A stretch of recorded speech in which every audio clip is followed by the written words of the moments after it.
Bienvenue à tous dans le tuto numéro 3 de monemprunt.com. Je vous rappelle que les deux premiers tutos étaient sur la renégociation de votre crédit immobilier et je peux vous dire qu'aujourd'hui c'est le moment de s'y pencher car les taux sont extrêmement bas. Mais également on avait vu la négociation avec son banquier. Comme convenu dans ce nouveau tuto, on va vous parler des clauses de contrat de prêt qu'il faut absolument regarder. Il y en a 3, ce sont les frais de remboursement anticipés, la modulation des échéances et enfin les clauses de contrepartie et également des pauses mensualités.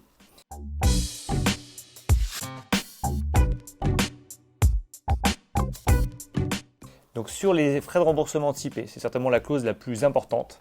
Donc en fait, de façon générale, vous avez la clause des 3% qui va s'appliquer lorsque vous voulez rembourser plus rapidement votre prêt. Mais il faut bien savoir que c'est plafonné à 6 mois d'intérêt. Donc déjà, ça limite un petit peu le montant. Mais vous pouvez très bien négocier avec votre banquier d'avoir aucune pénalité de remboursement anticipé, sauf en cas de rachat de concurrence, souvent c'est noté, ou alors de négocier un petit forfait ou de zéro pénalité, mais après 3 ans ou 5 ans de détention de prêt. Donc ça, c'est vraiment une clause qu'il faut bien regarder.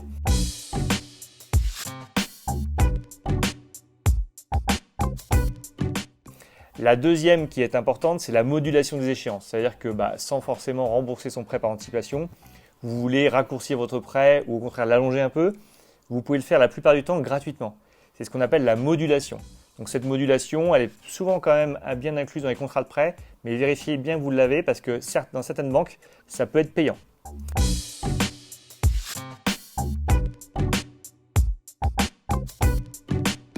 La troisième, c'est la pause mensualité.